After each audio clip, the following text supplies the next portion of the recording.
वक्फ कानून में बदलाव होकर रहेगा। जब से यह खबर मौलानाओं को लगी है वो आग बबूला है। कोई कह रहा है कि धर्म में हस्तक्षेप है, किसी को शरीयत में सीधा हस्तक्षेप लग रहा है। आज वक्फ विवाद और आगे बढ़ गया। इस विवाद के केंद्र में आ गए मौलाना मदनी और यासिन। फिर से एक फर्जी नैरेटिव गढ़ा जा रहा है, लेकिन इन तमाम बातों से इतर मोदी सरकार मुसलमानों के व्यापक हित में, महिलाओं के हित में, वक्फ संशोधन में कैसे आगे बढ़ रही है, इसकी एक रिपोर्ट।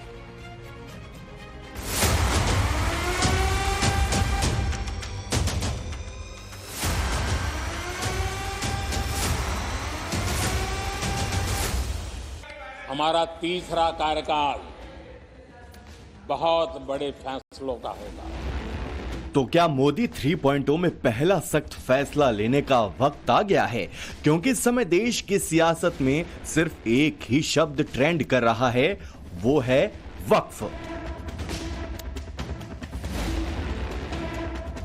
ऐसा लग रहा है कि वो औकाफ में, वक्फ बोर्ड में कानून को बदल के जो औकाफ की जायदादें हैं उनको नुकसान पहुंचाना चाहते हैं। 9.4 लाख करोड़ लाख एकड़ जमीन वक्फ की है। उस जमीन पे सरकार की नजर है। वक्फ के अधिकारों में कटौती करना चाहते हैं। सुना आपने, चेहरे अलग हैं, लेकिन सभी के सवाल सरकार की मंशा पर है। तमाम मुस्लिम संगठन और इंडिया अलायंस के नेता बेचैन हैं, क्योंकि इस हफ्ते किसी भी दिन सरकार वक्फ कानून में बदलाव का बिल राज्यसभा में पेश कर सकती है।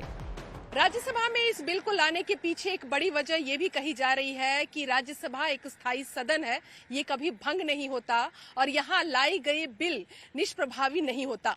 और सरकार का इसके पीछे ये दलील है कि सरकार ये कह रही है कि वक्फ की संपत्ति को मुस्लिम समुदाय के बीच ज्यादा पारदर्शिता के साथ दिखाया जा सके, ज्यादा उनके फायदे के लिए हो, इस वजह से इस पूरे बिल को लाया जा रहा है।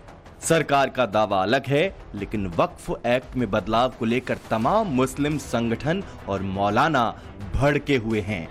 मोदी सरकार को मुसलमान विरोधी बताकर एक अलग ही नैरेटिव सेट किया जा रहा है। आरोप लगाया जा रहा है कि वक्फ एक्ट में बदलाव करके सरकार मुसलमानों की जमीन छीनना चाहती है। जमीयत चीफ अरशद मदनी ने वक्फ एक्ट में बदलाव को धार्मिक मामलों में दखल बताते हुए क्या लिखा, वो देखिए।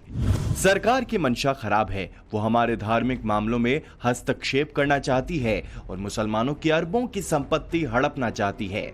हम वक्फ कानून में ऐसे किसी संशोधन को कभी भी स्वीकार नहीं कर सकते जिससे वक्फ की स्थिति और वक्फकर्ता का उद्देश्य बदल जाए। ऐसा लगता है कि इन संशोधनों द्वारा सरकार वक्फ की स्थिति एवं स्वभाव को बदल देना चाहती है ताकि उस पर कब्जा करना आसान हो जाए।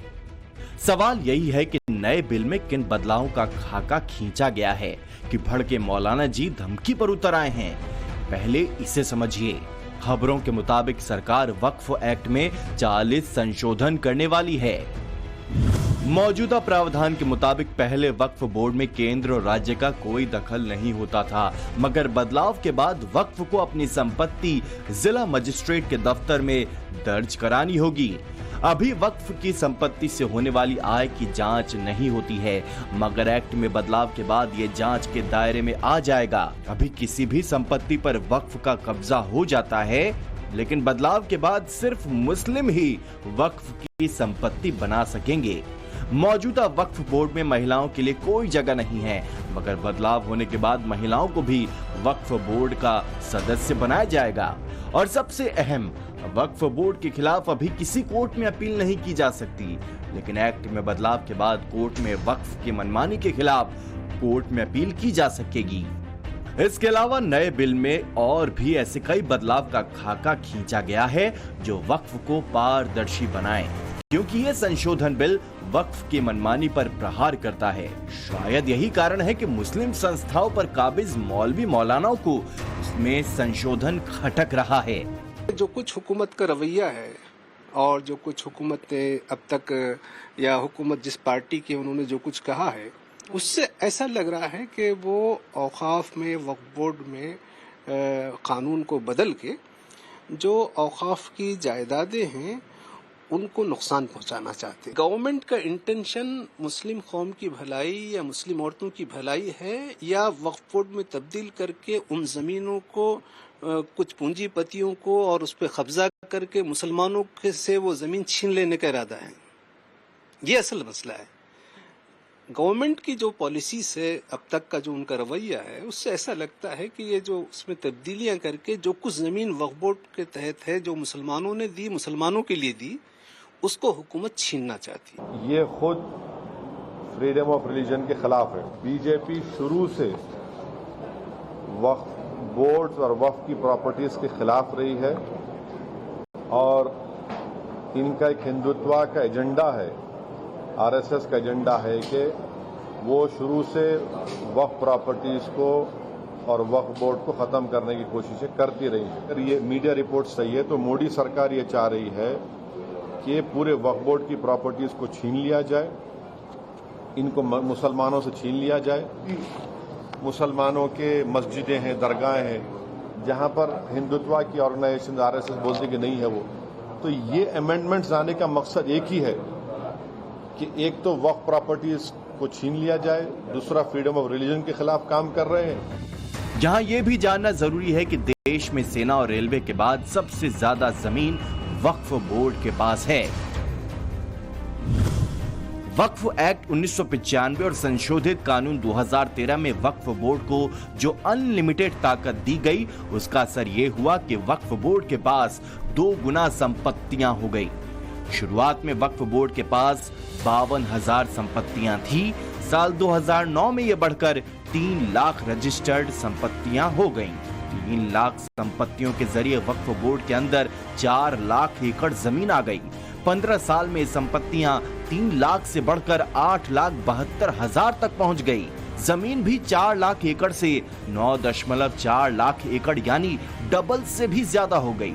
वक्फ asset management system of India के आंकड़े बताते हैं कि देश में वक्फ के पास 16,713 चल संपत्तियां हैं। यानी वक्फ बोर्ड के पास इतनी संपत्ति है कि यदि इसे एक साथ मिला दिया जाए तो ये कई छोटे राज्यों की कुल संपत्ति से भी ज्यादा होगा। सोचिए, दुनिया भर में ऐसी भी संस्थाएं हैं जिनके पास में इतनी बड़ी बड़ी और इतनी ज्यादा मात्रा में प्रॉपर्टी है। और तो और सबसे बड़ी चौंकाने वाली बात यह है कि वक्फ बोर्ड की जमीन से सालाना जो इनकम होती है वो मात्र 200 करोड़ रुपया है। ऐसे में सवाल ये खड़ा होता है कि क्या वक्फ बोर्ड की जमीन का दुरुपयोग हो रहा है? क्या वक्फ बोर्ड की जमीन से आने वाले पैसे से मुसलमानों का वेलफेयर नहीं हो रहा, बल्कि ये किसी और की जेब में जा रही हैं? सवाल यही है कि आखिर 9 लाख एकड़ से ज्यादा संपत्ति रखने वाले वक्फ बोर्ड की जांच क्यों नहीं हो सकती? अगर हिंदू मंदिर का खजाना सरकार के कब्जे में है तो वक्फ को इतनी आजादी क्यों दी गई? वक्फ बोर्ड में संशोधन की मांग लंबे समय से मुस्लिम कम्युनिटी से भी उठती रही है।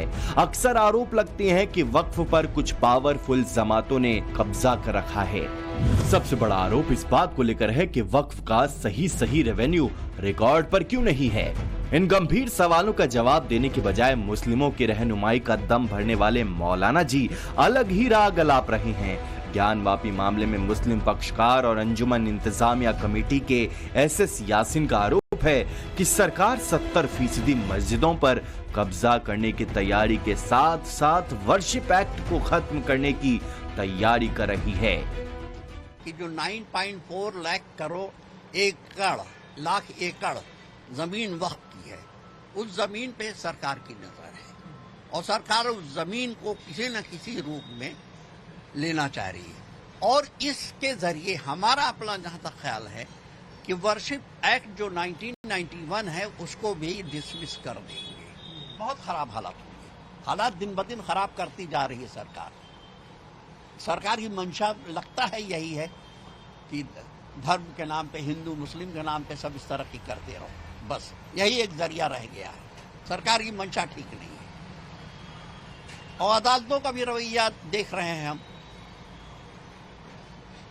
अदालतें का भी रवैया, अदालतें फैसले तो दे रही, इंसाफ तो कर नहीं रही है। सवाल यही है कि हिंदू मंदिरों का खजाना सरकार का, तो फिर वक्फ का अलग क्यों?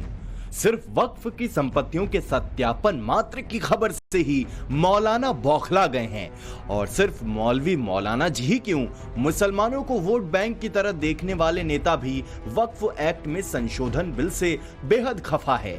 समाजवादी पार्टी से लेकर कांग्रेस तक सबने इस मामले में मोदी सरकार के खिलाफ पिछले 2-3 दिन से मोर्चा खोला हुआ है। सभी के सुर एक हैं, आरोप मुसलमानों के अधिकार छीनने का है। हिंदू मुस्लिम या मुसलमान भाइयों को कैसे उनके अधिकारों को छीना जाए, उनकी अधिकार जो मिले हैं, जिन्हें आज़ादी के अधिकार हैं या उनके स्वतंत्र जो अधिकार हैं, उनके अपने धर्म को लेकर के अपनी कामकाज की व्यवस्था को बनाए रखने के लिए। और केवल वक्फ बोर्ड नहीं, हमारे मुख्यमंत्री देखिए कितने समझदार हैं सरकार के। उन्हें उर्दू में ये पता लगा कि नुज़ूल उर्दू शब्द है। उन्हें समझाते रहे अधिकारी के नजूल का मतलब कुछ और है, लेकिन उन्होंने कहा नहीं, नजूल मतलब मुसलमानों की जमीन है। ये के अधिकारों में कटौती करना चाहते हैं। आप क्यों कटौती करना चाहते हैं वक्फ के अधिकार में? वक्फ की जो प्रॉपर्टी है वो लोगों ने अपने, हमारे यहाँ माना जाता है कि साहब अल्लाह की राह में काम करोगे तो सवाब ज्यादा मिलेगा, इसलिए दी थी। आप उसको क्यों वो करना चाहते हो? अगर कहीं इरेगुलरिटी है तो आप उसको रेगुलेट करा दीजिए। उनमें वक्फ के अधिकारों को कटौती करने की क्या जरूरत है? सवाल यही है कि वक्फ कानून में संशोधन मजहब में दखल कैसे हो गया? क्या संशोधन प्रस्ताव को धर्म में हस्तक्षेप बताकर विपक्ष तुष्टीकरण की राजनीति नहीं कर रहा? सवाल ये भी है कि जब कांग्रेस की नरसिम्हा राव सरकार ने 1995 और मनमोहन सिंह की सरकार ने 2013 में वक्फ एक्ट में संशोधन कर वक्फ को असीमित अधिकारों का मालिक बनाया था, तब तथाकथित मौलाना और सियासतदानों ने चुप्पी क्यों साध रखी थी? आज अगर मोदी सरकार वक्फ में वंचित मुस्लिमों और महिलाओं का अधिकार बढ़ाना चाहती है तो इससे दिक्कत क्यों हो रही है? केंद्र सरकार जनहित के काम में नहीं लगी हुई। उनको देश के गरीबों की भलाई से कोई मतलब नहीं, ना महंगाई से मतलब है, ना गरीबी से मतलब है, ना बेरोजगारी से मतलब है। इससे भाजपा को लेना देना नहीं है। वो केवल ध्रुवीकरण करके, हिंदू मुसलमान करके अपनी राजनीति सेकना चाहती है। सवाल यही है कि सरकार की नीयत में खोट है या मौजूदा वक्फ एक्ट में, क्योंकि वक्फ पर अक्सर आरोप लगता है कि वो कब किस जमीन पर दावा ठोक दे कोई ठीक नहीं, और दावा ठोकने पर कागज दिखाने की बाध्यता वक्फ की नहीं बल्कि उसकी है जिसकी जमीन वक्फ ने कब्जे में ली है। वक्फ बोर्ड पर संपत्ति पर अवैध कब्जा करने के कहां और किस तरह के आरोप हैं, अब ये भी देखिए। यह भोपाल के सतीश गांधी, जिनकी जमीन पर वक्फ के नाम पर कब्जा कर लिया गया। पीड़ित के मुताबिक साल 2018 में एमपी में कांग्रेस सरकार आते ही वक्फ बोर्ड के नाम पर एक दिन कुछ लोग आए और साल 1956 से इनके पास मौजूद जमीन पर कब्जा कर लिया। ये हमारी आधिपत्य की जगह है, 27,000 स्क्वायर फीट, जिसपे इन लोगों ने कब्जा किया हुआ है। कब से कब्जा करके बैठे? ये कब्जा अभी 19 से चालू किया है इन्होंने। हाँ जी, जैसे ही कांग्रेस राज आया है वैसे ही उन्होंने ताबड़तोड़ काम किया। यहाँ के ही विधायक नेता और उससे और वहाँ उस तरफ भी हमारा तकरीबन 2700 स्क्वायर फीट जगह इन्होंने छीन ली हुई है। वो तो सन 90 में हम पे चाकू छुरी लेके आए थे, यूं करके दिखा रहे थे और कह रहे थे कि आप एक तरफ रहिए, नहीं तो हम आपको भी नुकसान पहुंचाएंगे। इस